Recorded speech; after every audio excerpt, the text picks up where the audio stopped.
இந்த காலம் எப்பொழுதும் மாறும். ஒருவேளை வறுமையின் காலத்தை பார்த்தவர்கள் அந்த வறுமையின் காலத்தையே நீங்க பார்த்து கொண்டே இருக்கலாம். ஒரு பெரிய பிரச்சனையான ஒரு சூழ்நிலையுடைய காலத்தை பார்த்தவங்க பல ஆண்டுகளாக உன்னையே நான் பார்க்கிறேன், மாறாதா, என்னுடைய குடும்பம் மாறாதா, என்னுடைய சூழ்நிலை மாறாதா.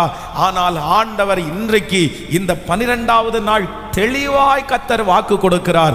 நாம் ஆராதிக்கிற தெய்வம் காலங்களையும் சமயங்களையும் மாற்றுகிற தெய்வம். அந்த தேவன் தான் வாக்கு கொடுக்கிறார். இந்த காலம் மாறும். நீங்கள் தேடி கொண்டு வந்திருக்கிற அந்த காலங்கள் மாறும். நீங்கள் கடந்து வருகிற அந்த காலங்களை கர்த்தர் வாக்கு கொடுக்கிறார். நான் மாற்றுவேன் என்று கர்த்தர் வாக்கு கொடுக்கிறார். இந்த ஜெபத்திற்கு பிற்பாடு அது நீடிக்க போவது இல்லை. அந்த சமாதான குறைவு நீடிக்க போவது இல்லை. அந்த காலங்கள் நீடிக்க போவது இல்லை. இஸ்ரவேல் ஜனங்கள் 400 ஆண்டுகள் ஒரே காலத்தை தாண்டி வந்தார்கள். வேதம் சொல்லுகிறது இஸ்ரவேல் ஜனங்கள் 400 இயர்ஸ் ஒரே காலத்தை தாண்டி வர்றாங்க. காலையில எழும்பணும், வேலை செய்யணும், அதனுடைய காரியத்தை எல்லாம் எதிரிகளுக்கு கொடுக்கணும். அவ்வளவுதான். வைக்கோல் கூட அவங்களுக்கு கிடைக்காது, அவங்களுக்கு சாப்பாட்டுக்கு பெருசா கிடைக்காது. இதையே எத்தனை வருஷமா பார்க்கறாங்க அப்படின்னு சொன்னா பல தலைமுறைகளா இதை பார்த்துட்டு வந்திருக்கிறாங்க. கிட்டத்தட்ட 430 வருடங்கள் ஒரே மாதிரியான காலம். அப்படியே கொஞ்சம் கூட மாற்றமே இல்லை. இந்த காலம் மாறாதா அப்படின்னு கேட்டா யாருக்கு தெரியும் எப்ப மாறும்? எனக்கு நினைவு தெரிஞ்சதுல இருந்து இதைத்தான் நான் பார்க்கிறேன். எனக்கு நினைவு தெரிஞ்சதுல இருந்து இந்த வேலையை தான் நான் செய்யறேன். எனக்கு நினைவு தெரிஞ்சதுல இருந்து இவங்களுக்கு நான் அடிமையா தான் இருக்கிறேன். யாரை கேட்டாலும் அப்படியே சொன்னார்கள். ஆனால் ஆண்டவர் ஒரு நாள் மோசே என்கிற ஒரு இரட்சகனை கர்த்தர் எழுப்பி இஸ்ரவேல் ஜனங்களுடைய காலங்களை ஆண்டவர் மாற்றினார். அந்த காலம் ஒரு நாள் மாறினது. அவருடைய பிள்ளைகள் ஒரு நாள் சந்தோஷப்பட்டார்கள். அந்த தேவன் தான் இன்றைக்கு நம்மத்திலே அசைவாடுகிறார். அந்த தேவன் தான் வார்த்தைகளை நமக்கு தருகிறார். இல்ல, என் பிள்ளையினுடைய காலத்திலேயாவது இது மாறாதா? எங்க பிள்ளையினுடைய காலத்திலேயாவது இது மாறாதா? என் காலத்துல தான் பாஸ்டர் நான் அதெல்லாம் அனுபவிக்கல, என் காலத்துல தான் பாஸ்டர் நான் அதெல்லாத்தையுமே பார்க்கல, இப்போ என் காலம் முடிஞ்சு போக போகுது, என் காலத்துல எந்த ஆசீர்வாதத்தையும் நான் பார்க்கல, உயர்வை நான் பார்க்கல, வெற்றி எதையும் நான் பார்க்கல. ஆனா என்னுடைய பிள்ளையும் எந்த நல்ல காலத்திலையும் பார்க்காம போயிருமோ, ஆசீர்வாதமான ஒரு காலத்தை பார்க்காமலே போயிருமோ. ஆனால் கர்த்தர் அதற்காகத்தான் இந்த 100 நாட்களை ஏற்படுத்தி கர்த்தர் இன்று வாக்கு கொடுக்கிறார். நான் காலங்களையும் சமயங்களையும், நான் காலங்களையும் நம்புறவங்க எல்லாரும் விசுவாசத்தோட இல்ல சிஸ்டர், இந்த காலம் மாறும், பிரதர் இந்த காலம் மாறும். கர்த்தராகிய ஆண்டவர் ஆமென் இந்த காலத்தை மாற்றுவார், இந்த காலத்தை மாற்றுவார். சிலர் ஒருவேளை ரொம்ப பலவீனமா இருக்கிற ஒரு பிள்ளையை நீங்க பார்த்துட்டே இருக்கலாம். மன அளவிலே பலவீனமான ஒரு பிள்ளையை பார்த்துட்டு இருக்கலாம். உடல் அளவில் ஒரு பிள்ளை பலவீனமான பிள்ளையை நீங்க பார்த்துட்டு இருக்கலாம். இல்ல ஒரு கணவனாரை நீங்க பார்த்துட்டு இருக்கலாம். டெய்லி உங்களுக்கு பார்க்கறதுக்கு ரொம்ப கஷ்டமா இருக்கும், ரொம்ப கஷ்டமா இருக்கும். ஒரு நோயாளி இல்லைன்னா ஒரு பலவீனமான ஒருத்தரை வீட்டில் வச்சு 1 வருஷம் 2 வருஷம் பார்க்கறது கூட பரவாயில்ல. வாழ்நாள் முழுக்க அப்படி பார்க்கணும்னா நிறைய பேருக்கு ரொம்ப கஷ்டமாகும், ரொம்ப வருத்தமா இருக்கும். பாருங்க, சில வீடுகள் எல்லாம் பார்க்கும்போது சிலர் சொல்லுவாங்க, இந்த வீட்டில் நீங்க எத்தனை வருஷமா குடியிருக்கிறீங்கன்னு கேட்டா அவங்க சொல்லுவாங்க, இதுல நான் குடியிருக்கல, எங்க அப்பா குடியிருந்த வீடு. அப்படின்னா பல காலமாக கொஞ்சம் கூட அதுல எந்த சேஞ்சுமே இருக்காது, எந்த மாற்றமுமே இருக்காது, அப்படியே இருக்கும். எனக்கு ஆச்சரியமா இருக்கும். சில ஃபர்ஸ்ட் ஒரு ஊழியம் ஆரம்பிச்சு 20 வருஷம் இருக்குதா, இந்த 20 வருஷத்துக்கு முன்னாடி சில வீட்டுக்கு விசிட்டிங் ஜெபம் பண்ண போயிருக்கிறோம். அப்போ 20 வருஷத்துக்கு முன்னாடி அவங்க எந்த தெருவில் குடியிருந்தாங்களோ, எந்த வீட்டில் குடியிருந்தாங்களோ பார்த்தீங்க அப்படின்னு சொன்னா அவங்க வீட்டில் திரும்ப அந்த விசிட்டிங்காக ஜெபம் பண்ண போகும்போது அவங்க எங்க இருக்காங்கன்னு பார்த்தா ஒரு அந்த தெருவிலேயே ஏற்கனவே எப்படி ஒரு 1.5 ரூம்ல அப்படி குடியிருந்தாங்களோ அதே மாதிரி ஒண்ணுல அவங்க குடியிருப்பாங்க. அதே தெருவில் கொஞ்சம் மாறி அப்படி உட்காருவாங்க, அவ்வளவுதான். அந்த தெருவுக்குள்ளே அதே மாதிரி ஒரு வீடு, அதே மாதிரி ஒரு சூழ்நிலை, அப்படியே மாற்றமே இருக்காது, எந்த வளர்ச்சியுமே இருக்காது, எந்த உயர்வுமே இருக்காது. அன்னைக்கு பார்த்தது மாதிரி தான் இன்னைக்கு நிறைய பேர் அப்படி பார்த்து ரொம்ப துக்கமா நான் ஜெபம் பண்ணி இருக்கிறேன். சரி, அவங்களுக்கு ஒரு சின்ன வளர்ச்சியாவது வராதா? ஆண்டவருடைய பிள்ளைகளே, இன்றைக்கு அப்படிப்பட்ட சூழ்நிலையில யாராவது ஒருத்தர் இருப்பீர்களானால் 20 வருஷத்துக்கு முன்னாடி பார்த்ததே தான் நான் பார்க்கிறேன் பாஸ்டர். இல்ல இல்லைன்னா எனக்கு நினைவு தெரிஞ்சு நான் என்ன இருந்தேனோ அதுதான் பாச இன்னைக்கும் நான் பார்க்கிறேன். ஒரு சேஞ்சும் இல்லை, ஒரு மாற்றமும் இல்லை, ஒரு ஆசீர்வாதமும் இல்லை அப்படின்னு யார் இந்த ஜெபத்தில் இந்த சத்தத்தை கேட்டாலும் இன்னைக்கு உலாவுகிற ஆண்டவர் ஒரு வாக்கு தத்தத்தோட உலாவுகிறார், ஒரு வார்த்தையோட உலாவுகிறார். அவர் என்ன சொல்றார் அப்படின்னா, உன் காலங்களையும் உன் சமயங்களையும் அவரால் மாற்ற முடியும். காலங்களையும் சமயங்களையும் அவரால் மாற்ற முடியும். நான் ஆராதிக்கிற தேவனால் மாற்ற முடியும், என் தேவனால் மாற்ற முடியும். கைகளை உயர்த்தி, கைகளை உயர்த்தி அப்படி இருக்கிறவங்க எல்லாம் ஜெபம் பண்ணுங்க. Thank you Jesus. ஆமென். உங்க காலத்தில் அதை பார்ப்பீங்க, உங்க பிள்ளைகளுடைய காலத்தில் அதை பார்ப்பீங்க. நீங்க இந்த உலகத்தை விட்டு போகிறதுக்குள்ள அந்த காரியத்தை கர்த்தர் காண பண்ணுவார், நிச்சயமாய் காண பண்ணுவார். ஆண்டவருடைய வருகை தாமதிக்குமானால் உங்க பிள்ளைகளுடைய காலத்தை மாத்திரத உங்க கண்கள் காணும். உங்க குடும்பத்தினுடைய நிலைமையை கர்த்தர் சத்தமா ஜெபம் பண்ணுங்க, முழு பலத்தோட, முழு பலத்தோட, முழு பலத்தோட. ஏசப்பா இப்படி ஒரு சேஞ்ச் வேணும்னு கேளுங்க. நீங்க கேளுங்க. நீங்க கேட்கிறது எல்லாவற்றையும் கர்த்தர் தருகிறவர். ஹல்லேலூயா. நீங்க தானே வாக்கு கொடுத்திருக்கிறீங்க, நீங்க தானே இன்னைக்கு ஊழியக்காரங்க மூலமா பேசுறீங்க. நான் காலங்களையும் சமயங்களையும் மாற்றுவேன் என்று சொன்னீரே, மாற்றுவேன் என்று சொன்னீரே. நல்ல நல்ல உருக்கத்தோட ஜெபம் பண்ணி, ராஜா அப்பா ஹல்லேலூயா, உங்களால் ஆகாதது ஒன்றுமே இல்லை, உங்களால் ஆகாதது ஒன்றுமே இல்லை. நீங்க ஜெபம் பண்ண அது நடக்கட்டும், ஜெபம் பண்ண நடக்கட்டும். நீர் மாற்றுகிறவர், நீர் மாற்றுகிறவர். காலங்களையும் சமயங்களையும் மாற்றுகிற தேவன், மாற்றுகிற தேவன், மாற்றுகிற தேவன். இந்த தரிசனத்தை நான் உங்களுக்குள்ள விதைக்கிறதுக்கு நான் முயற்சி எடுக்கிறேன். ஆண்டவருடைய துணையோட நான் விதைக்கிறேன். எப்படின்னா, நம்ம மாற வேண்டாம், நம்முடைய குணங்கள் மாற வேண்டாம். ஆனா உண்மையா ஆண்டவரை அறிஞ்சதற்கு பிற்பாடு கண்டிப்பா என்ன பண்ணணும்னா, நம்மை சுற்றி இருக்கிற காலங்களும் சமயங்களும் என்ன பண்ணணும்னா மாறணும். தாவீதை குறித்து வேதம் சொல்லுது, தாவீது முதல்ல ஆண்டவரை சந்திச்சு வந்து நிற்கும் போது ஒரு ஆடு மேய்ப்பன். அடுத்ததாக அடுத்தபடி வேதம் சொல்லுகிறது, அவன் இஸ்ரவேல் ஜனத்தின் நடுவிலே அந்த ராஜாவுடைய கீழே படைகள் தெரிகிற அளவிற்கு ஒரு படை தளபதி. அதற்கு பிறகு வேதம் சொல்லுகிறது, அவர் கிங் ஆஃப் டேவிட், அவர் ராஜா. அப்போ ஸ்தானம் உயர்ந்துட்டே இருக்கு. யோசேப்பை பாருங்க, தன்னுடைய தகப்பனாருடைய வீட்டிலே இருக்கும்போது சாதாரணமான ஒரு சொப்பனம் பார்க்கிறவன், போத்திபாருடைய வீட்டிலே இருக்கும்போது வீட்டு விசாரணைக்காரன், சிறைச்சாலையிலே இருக்கும்போது சிறைச்சாலை தலைவனுடைய பொறுப்பு கொடுக்கப்பட்டவன், ராஜாவினுடைய அரண்மனைக்கு போகும்போது அவனுடைய அனுமதி இல்லாமல் ஒருவரும் கையும் காலும் அசைக்கவே கூடாது என்ற அளவிற்கு உன்னதமான ஒரு இடம், உன்னதமான இடம்.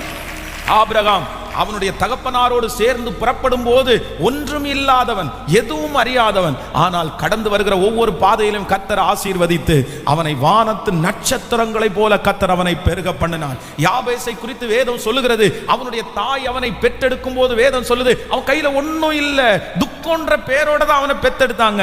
ஆனா யாபேசுனுடைய முன்னிலைமையை காட்டிலும் அவனுடைய பின்னிலைமையை ஆசீர்வதித்து கர்த்தர் சகோதரர்களை பார்க்கிலும் அவனை கனம் பொருந்தியவனாய் கர்த்தர் வைத்தார். அந்த தேவனைத்தான் நாம் ஆராதிக்கிறோம். நாம் ஆராதிக்கிற தெய்வம் காலங்களையும் சமயங்களையும், காலங்களையும் நடக்குது நடக்குது நடக்குது நடக்குது இல்ல, இந்த காலத்துக்கு ஒரு முற்றுப்புள்ளி கர்த்தர் வைப்பார். இந்த காலத்துக்கு ஒரு முற்றுப்புள்ளி வச்சு ஒரு புதிய காலத்தை கர்த்தர் ஆரம்பிப்பார். இந்த 12வது நாள் அந்த புதிய காலம் ஆரம்பம் ஆகுது, புதிய காலம் ஆரம்பம் ஆகுது. சத்தமா yes yes yes, praise brace.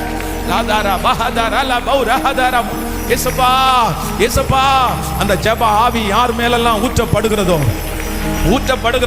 இல்ல, இனி இரவலாய் வாங்குற காலங்கள் முடியட்டும், இரவலாய் வாங்குற காலம் முடியட்டும், கைகட்டி நிற்கிற காலங்கள் முடியட்டும். ஆமென். எதிர்பார்த்து நிற்கிற காலங்கள் முடியட்டும்.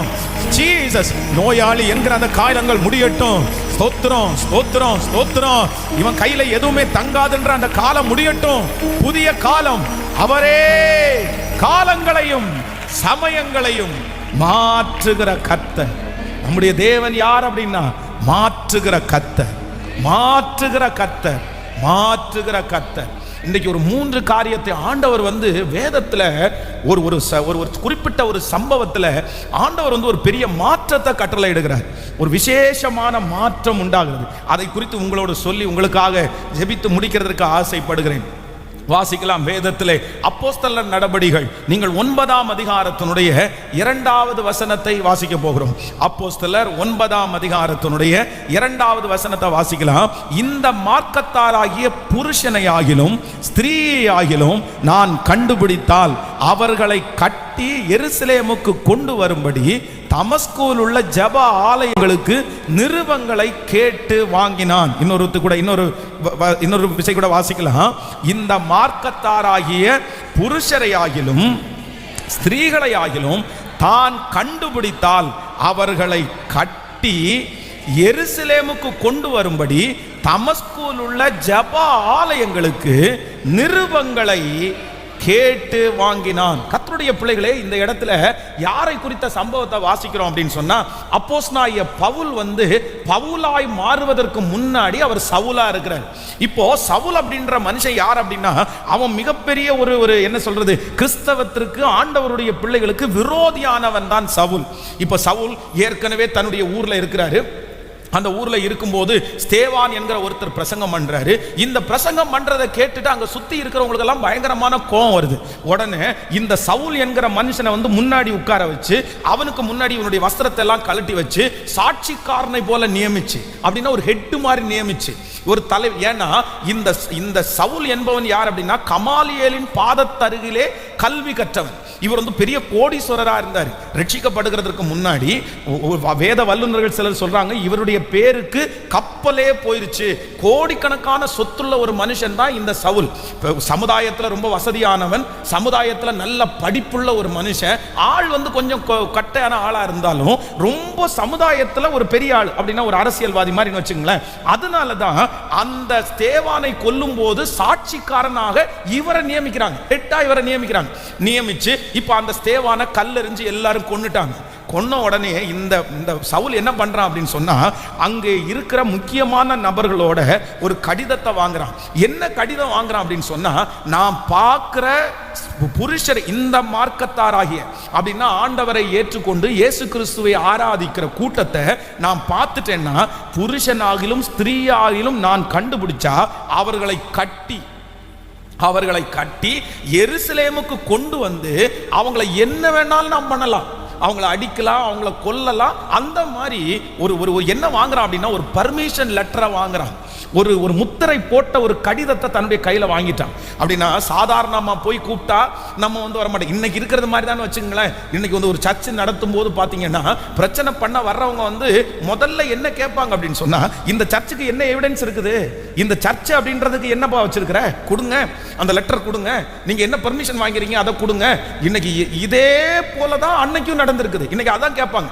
அந்த பெர்மிஷன் வாங்கல அப்படின்னு சொன்னா உடனே இவங்க அவங்கள கைக்குள்ள கொண்டு போயிடலாம், பிரச்சனை பண்ண ஆரம்பிக்கலாம். அப்படி ஒரு காரியம் இருக்குது. இப்போ அப்போஸ்தலனாகிய பவுல் தன்னுடைய கையில ஒரு சுருளை வாங்கிட்டான், லெட்டரை வாங்கிட்டான்.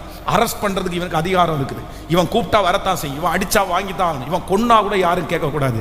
ஆனா வேதம் சொல்லுகிறது, அந்த அப்போஸ்தலனாகிய பவுல் சவுல் என்கிற மனுஷன் அங்கேருந்து அந்த லெட்டரை வாங்கி சுருட்டி தன்னுடைய கையில கொண்டு வரும்போது வேதம் சொல்லுகிறது, நடுவழியிலே கர்த்தர் அந்த மனுஷனை சந்தித்து ஃபர்ஸ்ட் என்ன மாத்துறார் அப்படின்னா, அங்கே எழுதப்பட்டிருக்கிற கையெழுத்தை கர்த்தர் மாற்றி கர்த்தர் எழுத வைத்தார். எந்த கை தேவனுடைய பிள்ளைக்கு விரோதமா எழுதிச்சோ, எந்த கை அவங்க அரெஸ்ட் பண்ணுவேன்னு எழுதிச்சோ, எந்த கை அவங்கள சிறைச்சாலையில போடுவேன்னு எழுதிச்சோ, அதே கை சிறைச்சாலையில உட்கார்ந்து நிருபங்களை எழுதுகிற கையாய் மாறினது. வெற்றியை எழுதுகிற கையாய் மாறினது. ஆண்டவராகிய கர்த்தர் இன்றைக்கு முதலாவதாக கர்த்தர் வாக்கு கொடுக்கிறார். காலங்களையும் சமயங்களையும் மாற்றுகிற கர்த்தர் வாக்கு கொடுக்கிறார். உங்களுக்கு விரோதமாய் எழுதப்பட்டிருக்கிற கையெழுத்தை கர்த்தர் மாற்றுவேன் என்று கர்த்தர் வாக்கு கொடுக்கிறார்.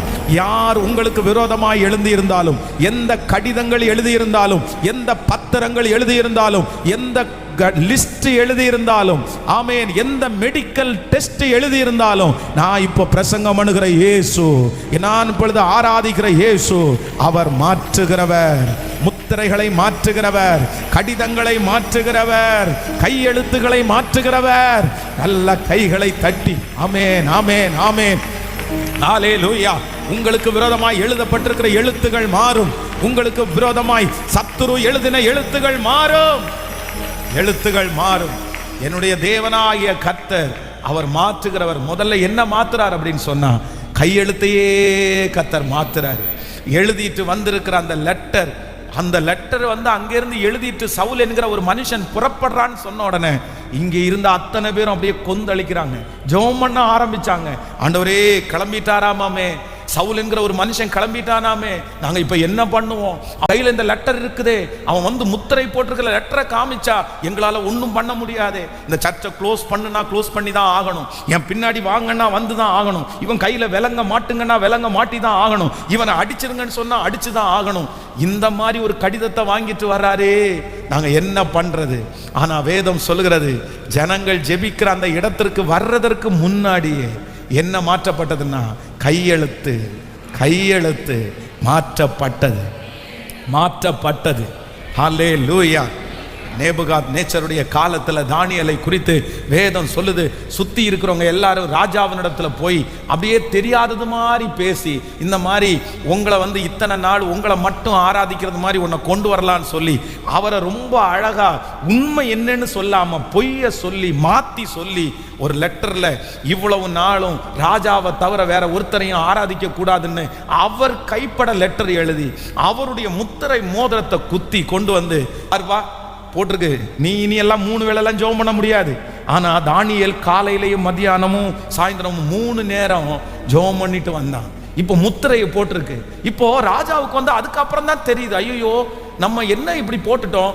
இந்த விஷயம் ராஜாவுக்கு போய் எட்டினதுக்கு அப்புறம் ராஜா என்ன சொல்றாரு அப்படின்னு சொன்னா, நான் போட்டிருக்கிற முத்திரை, நான் எழுதின கடிதத்தை என்னால கூட என்ன பண்ண முடியாது சொல்லுங்க, மாற்ற முடியாது. சில டாக்டர்கள் எழுதுகிறத டாக்டரால் கூட மாற்ற முடியாது. அவங்க என்ன சொல்லுவாங்கன்னா, இது ஹாஸ்பிட்டலில் அட்மிட் பண்ணப்படும் போது நம்ம வந்து நம்மளுடைய இஷ்டத்தின்படி எனக்கு நீ ட்ரீட்மெண்ட் வேண்டாம், என்னை வீட்டுக்கு அனுப்பிடுங்க, நான் வீட்டில் போய் பார்த்துக்கிறேன்னு நீங்கள் டாக்டர்கிட்ட சரி இல்லைன்னா ஹாஸ்பிட்டலில் சொன்னால் என்ன சொல்லுவாங்க, எப்பா அதுக்காக நீ வீட்டுக்கு போகணுன்றதுக்காக நான் எழுதுனதை என்ன பண்ண முடியாது, நான் உன்னுடைய நோயை குறித்து எழுதுனதை மாற்ற மாட்டேன், நீ ஒரு லெட்டர் கொடு, இந்த மாதிரி எனக்கு என்ன வந்தாலும் நான் பார்த்துக்கிறேன் அப்படின்னு நீ எழுதி கூட நீ வீட்டுக்கு போய்க்கோ. அப்போ அவங்க எழுதுற சில மிஷின்ல இருந்து வந்த லெட்டர் கடிதங்களை நம்மளால மாற்ற முடியாது, சில பிளட் ரிசல்ட்டை நம்மளால மாற்ற முடியாது, சில கட்டி அந்த ரிசல்ட்டை நம்மளால மாற்ற முடியாது. ஆனா எனக்கு ஒன்று தெரியும், மாற்றுகிற ஒருவர் இருக்கிறார், கையெழுத்துக்களை மாற்றுகிற ஒருவர் இருக்கிறார், எழுதப்பட்ட கையெழுத்துக்களை மாற்றுகிற ஒருவர் இருக்கிறார், முத்திரைகளை மாற்றுகிற ஒருவர் இருக்கிறார், தானியேலின் காரியத்தை ஜெயமாய் மாற்றின ஒரு தேவன் இருக்கிறார். ஹல்லேலூயா. ராஜாவால் மாற்ற முடியாத முத்திரையை என் இயேசு மாற்றினார். ராஜா கொடுத்த அந்த லெட்டர் செல்லுபடியே ஆகல. அந்த சிங்க கெபிக்குள்ள போடும்போது வேதம் சொல்லுது, ராஜாவே நீர் என்றும் வாழ்க, நான் இடைவிடாமல் ஆராதிக்கிற என் தேவன் என்னை தப்புவிக்கிறதற்கு வல்லவராயிருந்தார். இன்றைக்கு நாம் பிரசங்கம் பண்ணி கொண்டிருக்கும் போதே சிலருக்கு தீர்க்க தரிசனமா வருது, கர்த்தர் தீர்க்க தரிசனமா வாக்கு கொடுக்கிறாரு.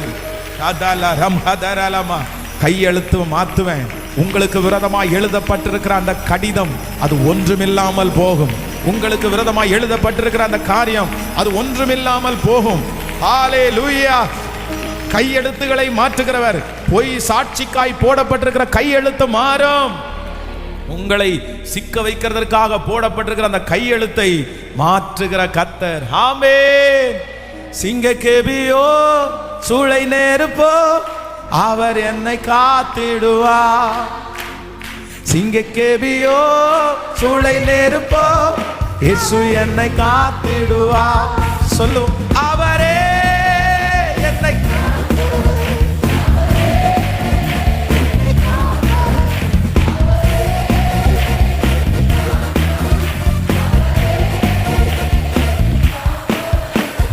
சிங்கக்கேபியோ சூளை நெருப்போ இயேசு என்னை காத்திடுவார்.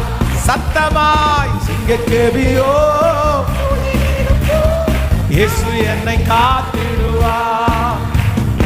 எதிரிகள் என்னை சுற்றி வந்தாலும் தூத சேனைகள் கொண்டு என்னை காப்பாரே.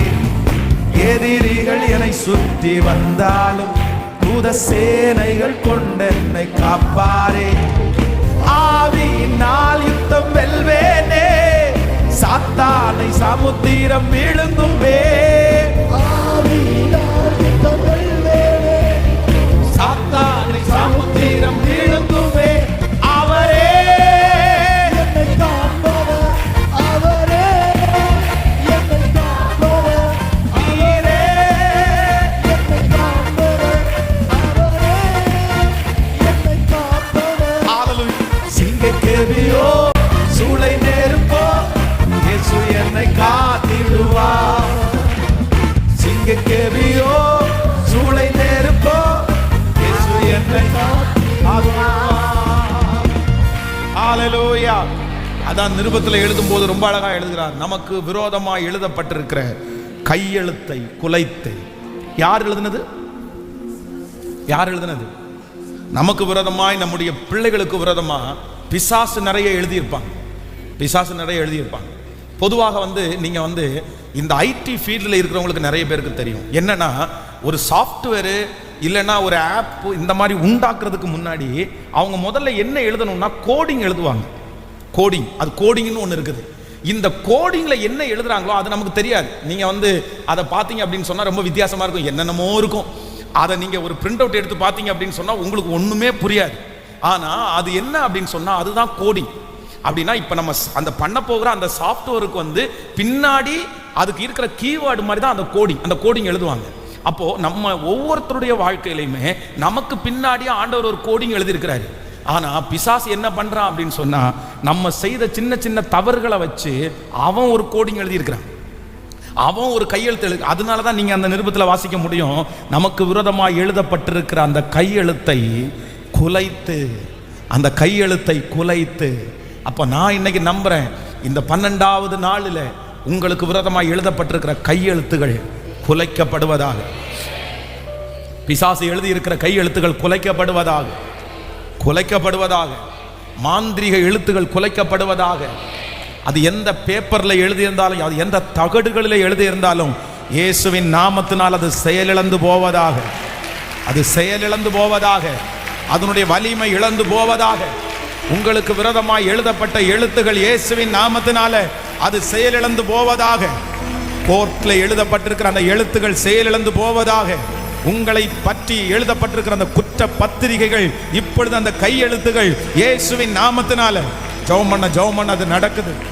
உங்க பிள்ளைகளுக்கு விரோதமாக எழுதப்பட்டிருக்கிற அந்த காரியங்கள் இயேசுவின் நாமத்தினால சொல்ல சொல்ல அந்த மகிமை, சொல்ல சொல்ல அந்த மகிமை. ஹல்லேலூயா, ஹல்லேலூயா, ஹல்லேலூயா, ஹல்லேலூயா, ஹல்லேலூயா. கையெழுத்துகளை குலைக்கிற தேவன், கையெழுத்துகளை குலைக்கிற தேவன். ஸோ நம்பர் 1, முதலாவதாக ஆண்டவர் கொடுக்கிற ஃபர்ஸ்ட் மாற்றம் என்ன அப்படின்னு சொன்னா, காலங்களையும் சமயங்களையும் மாற்றுகிறவர். எனக்கு விரோதமாக எழுதப்பட்டிருக்கிற கையெழுத்துகளை மாற்றுகிற கர்த்தர். இரண்டாவதாக ஒரு வசனத்தை வாசிக்கலாம். அதே அப்போஸ்தலர் நடபடிகள், நீங்கள் 9ஆம் அதிகாரத்திற்கு வாருங்கள். 9ஆம் அதிகாரத்தினுடைய 18வது வசனத்தை வாசிக்கலாமா? 9ஆம் அதிகாரம் 18வது வசனத்தை வாசிக்கலாம். உடனே அவன் கண்களில் இருந்து மீன் செதில்கள் போன்றவைகள் விழுந்தது. அவன் பார்வை அடைந்து எழுந்திருந்து ஞான ஸ்நானம் பெற்றான். அடுத்த வசனத்தை கூட வாசிக்கலாம். பின்பு அவன் போஜனம் பண்ணி பலப்பட்டான். சவுல் தமஸ்குவில் உள்ள சீடருடனே சில நாள் தங்கி இருந்தான். கவனிங்க ஆண்டவருடைய பிள்ளைகளே, இப்போ என்ன அப்படின்னு சொன்னா, இந்த சவுல் பவுல் என்கிற இந்த சவுல், இவனுடைய பார்வை முதல்ல எப்படி இருந்துச்சு அப்படின்னு சொன்னா, அப்படியே கழுகு மாதிரி பார்த்துட்டே இருந்தான். கழுகு மாதிரி பார்த்துட்டு இருந்தான். எதுக்கு பார்த்துட்டு இருந்தான் அப்படின்னு சொன்னா, ஆண்டவரை ஆராதிக்கிறவங்க, ஆண்டவரை தொழுது கொள்ளுகிற, சிலுவையை குறித்து சொல்றவங்களை எல்லாம் எங்கிருந்தாலும் பிடிக்கணும்னு சொல்லிட்டு இவனுடைய கண் அப்படி கழுகு பார்வை மாதிரி பார்த்துட்டே இருந்துச்சு. அவனுடைய அந்த மாதிரி பார்க்குறவங்கள அரெஸ்ட் பண்ணுறது, அந்த மாதிரி பார்க்குறவங்கள கொண்டு வந்து ஜெயிலில் போடுறது, அந்த மாதிரி பார்க்குறவங்கள உடனே அடிக்கிறது, இந்த மாதிரி இவனுடைய கண்ணு முதல்ல இப்போ என்ன பார்த்துச்சு அப்படின்னு சொன்னால், அவனுடைய பார்வை ஆண்டவரை ஆராதிக்கிற பிள்ளைகளை விரோதிகளாக பார்த்துச்சு, அவங்கள மோசமானவங்களாக பார்த்துருச்சு. ஆனால் ஆண்டவர் என்ன பண்ணுறார் அப்படின்னு சொன்னால், இந்த சவுலை கர்த்தர் இப்போ மாற்றுறார். எப்படி மாற்றுறாருன்னா, ஃபஸ்ட்டு அவன் எழுதின கையெழுத்த ஆண்டவர் மாற்றினார். நம்பர் 2, இரண்டாவது என்ன மாத்துறாருன்னா, அவன் ஜனங்கள் மேல் வைத்திருந்த அந்த தீய பார்வையை ஆண்டவர் மாற்றி, கோபமான பார்வையை ஆண்டவர் மாற்றி, அவர்களை அடிக்கணுன்ற அந்த பார்வையை மாற்றி, கர்த்தர் இப்ப என்ன பார்வையை கொடுக்கிறாருன்னா, அவங்கள பார்த்த உடனே ஒரு அன்பின் பார்வையை கர்த்தர் தராரு, ஒரு சமாதானத்தின் பார்வையை கர்த்தர் தராரு. அவங்கள பார்த்த உடனே ஒரு இரக்கம் வர்ற அளவிற்கு தேவனாகிய கர்த்தர் பார்வையை கர்த்தர் மாற்றினார். நான் விசுவாசிக்கிற ஆண்டவருடைய பிள்ளைகளே, கர்த்தர் நம்பர் 2, காலங்களையும் சமயங்களையும் மாற்றுகிற கர்த்தர் இன்று 12வது நாள் வாக்கு கொடுக்கிறார். உனக்கு விரோதமாய் பார்க்கிற கண்களுடைய பார்வையை நான் மாற்றுவேன். அந்த பார்வை சீக்கிரமா மாறப்போகுது. உங்க மேல இருக்கிற பொறாமையினுடைய பார்வை மாற போகுது. நீங்க முடிஞ்சிருவீங்கன்ற அந்த பார்வை மாற போகுது. நீங்க நிக்க மாட்டீங்கன்ற அந்த பார்வை மாற போகுது. யாரெல்லாம் உங்களை குறித்தும் உங்க பிள்ளைகளை குறித்தும் இப்படிதான் இவனுக்கு நடக்க போகுதுன்னு பார்த்துட்டே இருக்கிறாங்களோ, இப்படி நடக்கும்னு பார்த்துட்டே இருக்கிறாங்களோ, சிக்காயிட்டான், மோசமான நிலைமைக்கு போயிட்டான், இதுக்கு மேல எப்படி எழும்ப முடியாதுன்னு பார்க்கிறாங்களோ, கர்த்தர் வாக்கு கொடுக்கிறார், உங்க மேல மனிதர்கள் பார்க்கிற பரிதாபமான பார்வை சீக்கிரமாய் மாற போகிறது. ஹல்லேலூயா. உங்க மேல இருக்கிற பரிதாபமான பார்வையை கர்த்தர் மாற்ற போகிறார். ஏளனமான பார்வையை கர்த்தர் மாற்ற போகிறார். குறைச்சு பார்க்கிற பார்வையை கர்த்தர் மாற்ற போகிறார். ஐயோ, என் பிள்ளையை குறித்து இவ்வளோ கேவலமா பார்க்கறாங்களே, இவ்வளவு மோசமா பார்க்கறாங்களே. ஹல்லேலூயா. என்னை குறித்து ஒரு நல்ல பார்வை பார்க்கல, என் பிள்ளையை குறித்து ஒரு நல்ல பார்வை பார்க்கல. ஆனா இரட்சகராய தேவன் வாக்கு கொடுக்கிறார்.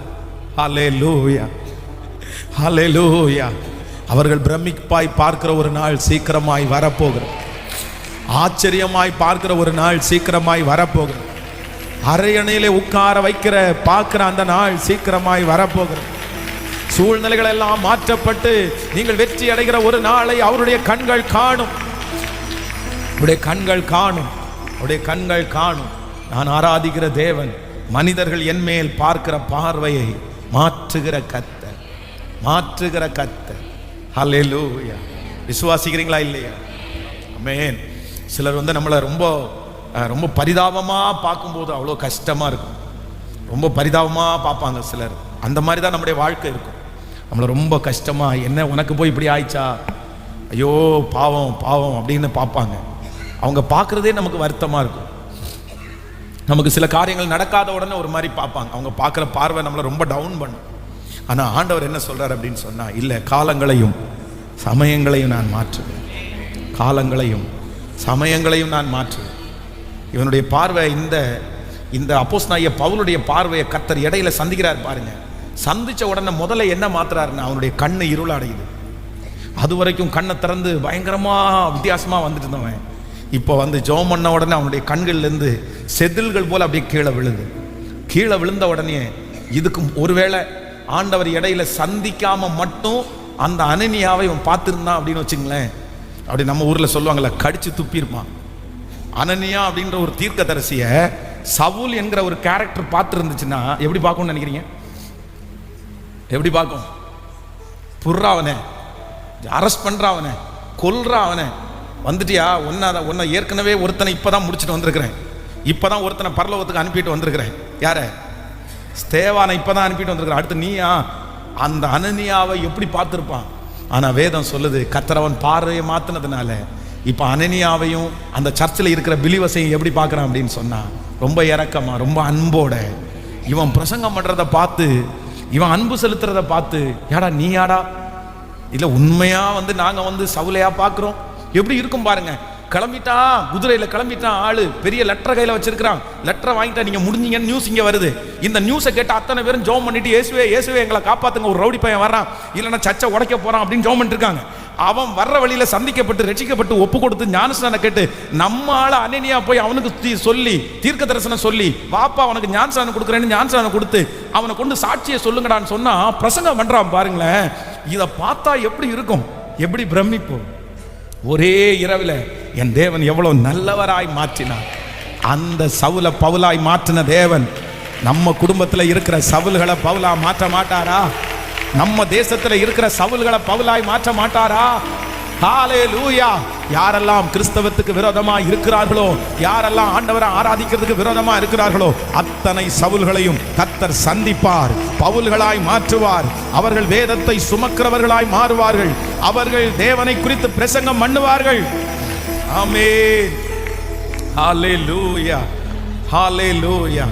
நம்பர் 3, மூன்றாவதாக இந்த சவுல ஆண்டவர் எப்படி மாத்துறார்? அப்போஸ்தலர் 9ஆம் அதிகாரம் 13ஆம் அதிகாரத்தினுடைய 9ஆம் அதிகாரம் 13, 14 நம்ம வாசிக்க போறோம். 13, 14. அதற்கு அனனியா, ஆண்டவரே, இந்த மனுஷன் எருசலேமில் உம்முடைய பரிசுத்தவான்களுக்கு எத்தனையோ பொல்லாங்குகளை செய்தான் என்று அவனை குறித்து அநேகரால் கேள்விப்பட்டிருக்கிறேன். இங்கேயும் உம்முடைய நாமத்தை தொழுது கொள்ளுகிற யாவரையும் கட்டும்படி அவன் பிரதான ஆசாரியர்களால் அதிகாரம் பெற்றிருக்கிறானே என்றான். அதற்கு கர்த்தர், நீ போ, அவன் புறஜாதிகளுக்கும் ராஜாக்களுக்கும் இஸ்ரவேலர் புத்திரருக்கும் என்னுடைய நாமத்தை அறிவிக்கிறதற்காக நான் தெரிந்து கொண்ட பாத்திரமா இருக்கிறான். கரங்களை தட்டி, கரங்களை தட்டி ஹல்லேலூயா, ஆமென், ஹல்லேலூயா, ஹல்லேலூயா. அவரால் செய்ய முடியாதது ஒன்றுமே இல்லை, ஒன்றுமே இல்லை. அவர் சகலத்தையும் செய்ய வல்லவர். ஆமென். நம்பர் 3, மூன்றாவதாக இங்கே ஒரு மாற்றம் வருது. என்ன மாற்றம் வருது அப்படின்னு சொன்னா, வேதம் சொல்கிறது, அவர்கள் கேள்விப்பட்டதை கர்த்தர் மாற்றினார். நம்பர் 1, முதலாவதாக என்ன மாற்றினார் அப்படின்னா, இவர்களுக்கு விரோதமாய் வந்த கையெழுத்தை மாற்றினார். நமக்கு விரோதமாய் வருகிற கையெழுத்தை மாற்றுவார். நம்பர் 2, இரண்டாவதாக மற்றவர்களுடைய பார்வையை மாற்றுகிறவர், பார்வையை மாற்றுகிறவர். நம்பர் 3, மூன்றாவதாக இப்ப எதை மாற்றுறார் அப்படின்னு சொன்னா, கேள்விப்பட்டதை மாற்றுகிற தேவன். எத்தனை பேர் விசுவாசிக்கிறீங்க? இந்த அப்போஸ்தலனாகிய பவுலை குறித்து ஒரு வித்தியாசமா கேள்விப்பட்டாங்க, பெருசா கேள்விப்பட்டாங்க. இவன் பொல்லாதவன்னு கேள்விப்பட்டாங்க. அதனாலதான் அனனியா ஆண்டவரை பார்த்து சொல்றான், ஆண்டவரே, நான் இப்படி கேள்விப்பட்டேனே அப்படின்னு. நீ கவலைப்படாத, நீ கேள்விப்பட்டதை நான் தலைகீழாய் மாற்றினேன். இந்த சத்தத்தை கேட்கிற ஆண்டவருடைய பிள்ளைகளே, நீங்க உங்க காதுகளினால ஏதோ ஒரு துர்ச்செய்தியை நீங்க கேட்டிருக்கலாம், ஏதோ ஒரு துர்ச்செய்தியை கேட்டிருக்கலாம். உங்க பிள்ளைகளை குறித்து, உங்க குடும்பத்தை குறித்து, உங்க எதிர்காலத்தை குறித்து, நீங்க கடந்து போகிற சில பிரச்சனைகளை குறித்து உங்க காதுல ஒரு வித்தியாசமான ஒரு நியூஸ் வந்திருக்கலாம். அந்த நியூஸை கேள்விப்பட்டதிலிருந்து நீங்க ரொம்ப வருத்தப்படலாம். ஐயோ, நான் இப்படி ஒரு காரியத்தை கேள்விப்படுகிறேனே, நான் இப்படி ஒரு காரியத்தை கேள்விப்படுகிறேனே, நான் இந்த விஷயத்தை கேள்விப்படுறேனே, என்ன ஆகுன்னே தெரியலையே, இந்த மாதிரி சொல்றாங்களே. ஆனா என்னுடைய ஆண்டவர் மாற்றுவார். நீங்க உங்களை குறிச்சும், பிள்ளைகளை குறிச்சும், உங்க எதிர்காலத்தை குறிச்சும் எந்தெந்த காரியத்தெல்லாம் கேள்விப்பட்டீர்களோ அந்த காரியத்தை இல்லாமல் போக பண்ண, அந்த காரியத்தை மாற்ற, நீங்கள் கேள்விப்பட்டதை தலைகீழாய் மாற்ற, நீங்கள் கேள்விப்பட்ட அந்த ரிசல்ட்டை தலைகீழாய் மாற்ற என் தேவன் வல்லவராய் இருக்கிறார். கரங்களை தட்டி முழு பலத்தோடு, முழு பலத்தோடு, முழு பலத்தோடு. ஆமென்.